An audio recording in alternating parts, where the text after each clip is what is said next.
दीनापुर नाम के एक गांव में दो पड़ोसी रहते थे, राम सिंह और श्याम सिंह। दोनों में ही 36 का आंकड़ा था। दोनों दिन भर बस लड़ते झगड़ते रहते, क्योंकि थे तो दोनों बेरोजगार ही। एक दिन श्याम सिंह घर में बैठा था, तभी उसकी पत्नी घर में आई और उससे कहने लगी, अरे अपना वो पड़ोसी राम सिंह तालाब के पानी से अच्छी कमाई कर रहा है और तुम हो कि घर में निकट्ठे बैठे हो। पत्नी की बात सुनकर श्याम सिंह चौंक गया। क्या सुबह सुबह भांग वांग खाकर आई हो क्या? तालाब के पानी से कोई कैसे पैसे बना सकता है? भगवान ने तुम्हें ये टमाटर जैसी आंखें मुंह पे सजाने के लिए दी है क्या? बस अरे खुद जाओ और देख कर आओ। अरे भड़कते क्यों, भाग्यवान जाता हूँ ना। अरे खुद नहीं कमा रहे हो, कम से कम उस राम सिंह को तो कमाने से रोको, ऐसे तो वो ज्यादा अमीर हो जाएगा। श्याम सिंह जल्दी से तालाब के तरफ जाने लगा और जब उसने तालाब के पास का नजारा देखा तो वो हैरान रह गया, क्योंकि राम सिंह ने एक नाव खरीदी थी। वो लोगों को नाव में बैठाकर तालाब की सवारी करा रहा था और खूब पैसे कमा रहा था। अरे आओ आओ, नाव की सवारी खाओ, तालाब में घूमने का मजा लो। अरे भाई नाविक, कितने रुपए लेते हो? मेरी बीवी को भी तालाब में घूमना है। बस साहब सिर्फ 50 रुपए। और ऐसे ही वो दिन भर में बहुत से लोगों को तालाब की सवारी कराकर खूब पैसे कमाने लगा। श्याम सिंह राम सिंह से मिला तो कहने लगा, लोगों को लूटने का अच्छा तरीका बना लिया तूने। मूर्ख था मैं, जो दिन भर बेकार बैठा तुझसे झगड़ा करता रहता था। अब मैं इस गांव से पैसा कमाऊंगा, बड़ा आदमी बन जाऊंगा और जहाज खरीद लूंगा। इतना भी खुश मत हो, मैं ज्यादा दिन तक तेरा ये काम चलने ही नहीं दूंगा। अब चल। राम सिंह अपने काम पर चला गया और श्याम सिंह वहीं खड़ा खड़ा फटी आंखों से उसे देखता रहा। श्याम सिंह को उससे बहुत जलन होने लगी।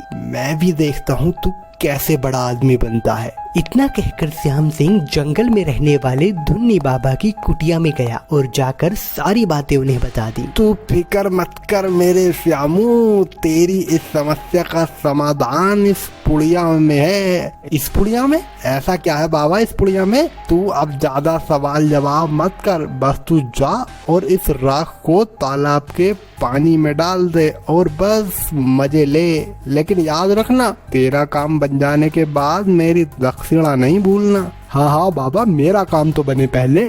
धुन्नी बाबा से राख ले जाने के बाद श्याम सिंह चुपचाप से तालाब के पास गया और उस राख की पुड़िया को तालाब में डालकर वापस घर आ गया। श्याम सिंह के जाते ही अचानक वो सारा तालाब गर्म होकर उबलने लगा, जैसे मानो किसी ने तालाब के नीचे पूरी भट्टी जलाकर रख दी हो। सुबह हुई तो उबलते तालाब की खबर पूरे गांव में फैल गई। उबलते तालाब को देखने के लिए तालाब के किनारे बहुत से लोग इकट्ठा हुए। तालाब का उबलता पानी देखकर लोग डरने लगे। वहीं राम सिंह अपनी नाव के पास खड़ा होकर फिर से चिल्लाने लगा, अरे चलो चलो, किसे करनी है उबलते तालाब की सवारी, हल्की हो या भारी, जल्दी जल्दी आओ। पागल है क्या? नाव में बैठकर तालाब में जाएंगे तो अंडे की तरह उबल जाएंगे, हमें नहीं करनी कोई सवारी। सारे लोग एक एक करके वहाँ से जाने लगे और राम सिंह बेचारा परेशान हो गया। हे भगवान, इतनी मुश्किल से यह नाव की सवारी शुरू की थी, अब ये भी बंद हो गई। अब तो लगता है ये नाव भी बेचनी पड़ेगी मुझे। क्यों राम सिंह, अब तुम्हारी नाव की सवारी तो कोई करने से गया। अब एक काम करो, ये नाव मुझे बेच दो, मैं इसके बदले तुम्हें कुछ पैसे दे दूंगा। कम से कम तुम्हारा कुछ दिनों का खर्चा तो चलेगा।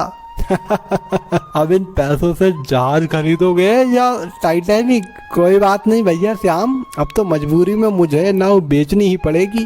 इतना कहकर राम श्याम को वो नाव बेच देता है और उदास मन से घर चला जाता है। क्या हुआ जी, आप इतनी जल्दी घर कैसे आ गए और नाव को अकेले ही छोड़ आए? कोई चुरा कर ले गया तो? अरे भाग्यवान, अब नाव की रखवाली की कोई जरूरत ही नहीं है, नाव ही बेच दी मैंने। अब नाव बेच दी? लेकिन क्यों? अब अपना गुजारा कैसे चलेगा? पता है ना, घर पे राशन बस 2 दिन का है। राम सिंह अपनी पत्नी को सारी व्यथा विस्तार से सुनाता है। अरे तो ये तो और भी अच्छी बात है।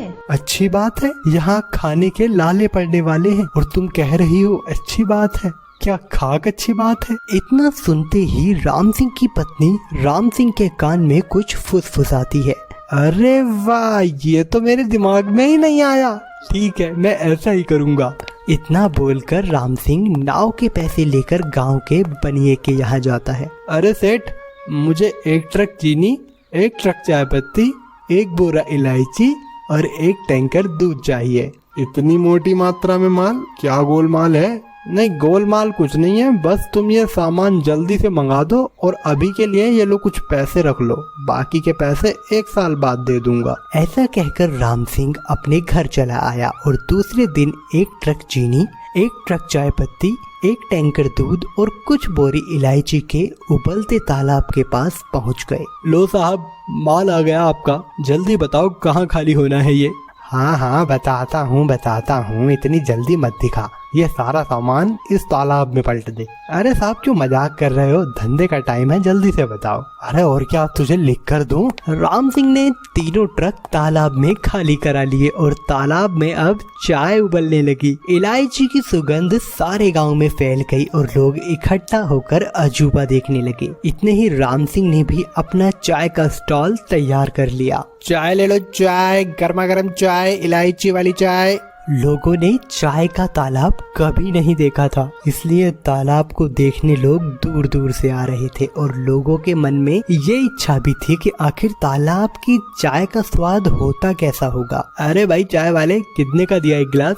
बस मात्र 10 रुपए का 1 गिलास है बाबूजी, गर्मा गर्म उबलती हुई इलायची वाली चाय है। अच्छा ऐसा, तो लाओ पिलाओ फिर 1 गिलास। जैसे जैसे तालाब में चाय उबलती जा रही थी वैसे वैसे उसका स्वाद और भी बढ़ता जा रहा था और राम सिंह की दुकानदारी भी बढ़ती जा रही थी। उसे देखकर श्याम सिंह और उसकी पत्नी को बहुत जलन हो रही थी। अजी, ये तो तुमने उसका धंधा चौपट करने की जगह और ज्यादा पैसे कमाने का नुस्खा उसे दे दिया। एक काम ढंग का मत करना तुम कभी। अपनी पत्नी की इतनी बुरी भली सुनकर श्याम सिंह गुस्से में राम सिंह के चाय के स्टॉल पर गया। अरे तुम लोग चाय पीने के लिए इसे पैसे क्यों देते हो? फोकट में चाय पिया करो ना, ये तालाब इसका थोड़ी है। क्या बक रहे हो श्याम सिंह? मैं तुमसे नहीं, लोगों से बात कर रहा हूँ। श्याम सिंह की बात तो ठीक है, लेकिन हमें चाय निकाल कर देगा कौन?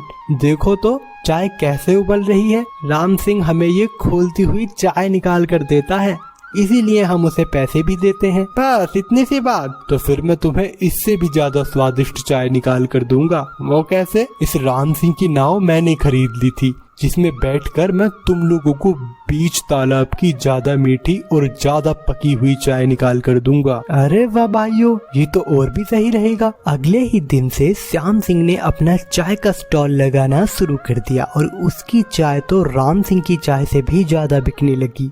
राम सिंह उदास मन से अपने घर जा रहा था, तभी उसे धुन्नी बाबा मिलता है। और श्याम सिंह तुम्हारा पड़ोसी था ना, राख ले गया था तालाब में डालने के लिए और दक्षिणा देकर नहीं गया। सुना है चाय का तालाब बेच रहा है, उसे दक्षिणा लौटाने को बोल देना। अब राम सिंह सारा खेल समझ गया कि नाव के धंधे में टांग अड़ाने वाला श्याम सिंह ही है। मेरा धंधा चौपट किया, चलो मैं भी अब देखता हूँ कि चाय का तालाब कितने दिन चलता है। राम सिंह उदास मन से अपने घर पहुँचता है। क्या हुआ, ऐसे मुंह क्यों लटकाए हुए हो? क्या बताऊँ, मेरी तो किस्मत ही खराब है। इतनी कोशिश कर रहा हूँ अपनी मेहनत से कमाई करने की, लेकिन कोई काम नहीं चल रहा। अजी, आप ऐसी बात क्यों कर रहे हो?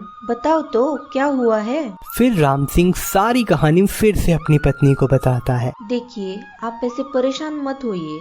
आपको नल लगाना तो आता ही है, तो आप लोगों के घर में नल लगाने का काम शुरू कीजिए। और रही बात ये श्याम सिंह की, इसका ये काम तो ज्यादा दिन तक टिकने वाला है नहीं। अपनी पत्नी की बात मानकर राम सिंह दीनापुर में ही पाइप और नल की दुकान खोल लेता है और फिर एक दिन, अरे भाई राजू, कहाँ जा रहे हो? बस भाई बोला, उबलते तालाब की चाय पीने जा रहा हूँ, आ जाओ तुम भी चलो। अरे नहीं भाई, वो यहाँ से काफी दूर है, रोज रोज पैदल चलकर आने जाने में बहुत थक जाता हूँ। जाओ जाओ, तुम ही जाओ। भोला की ऐसी बात सुनकर राम सिंह के दिमाग में एक युक्ति आती है और वो जल्दी से चाय के तालाब के पास जाता है और कहता है, सुनो दीनापुर वासियों, तुम लोग इतनी दूर ये चाय पीने के लिए पैदल चलकर आते हो, कैसा हो अगर मैं गर्मा गर्म चाय तुम लोगों के घर ही पहुंचा दूं? अरे राम सिंह, क्या बकवास कर रहे हो? मैं तुमसे नहीं, लोगों से बात कर रहा हूँ। दरअसल भाइयों, मैंने नया पाइपलाइन का काम शुरू किया है। मैं तालाब से चाय सीधा आप लोगों के घर में भिजवा दिया करूँगा, फिर घर में बैठकर जितनी चाहे उतनी चाय पीना, मजे लेना। कहो कैसा रहेगा? हाँ हाँ भाई राम सिंह, ये अच्छा विचार है, हम तैयार हैं। राम सिंह की ऐसी बात सुनकर सभी गांव वाले श्याम सिंह के स्टॉल से अपने अपने घर जाने लगे। चीनी मेरी, पत्ती मेरी, इलायची मेरी, दूध मेरा और मजे तू लेगा। इस प्रकार श्याम सिंह बर्बाद हो गया और राम सिंह का काम अच्छा चलने लगा। उसने पाइपलाइन से लोगों के घर घर चाय पहुंचाई और श्याम सिंह को गांव छोड़कर जाना पड़ा। तो दोस्तों, कैसी लगी हमारी ये अद्भुत कहानी, कमेंट में जरूर बता के जाना।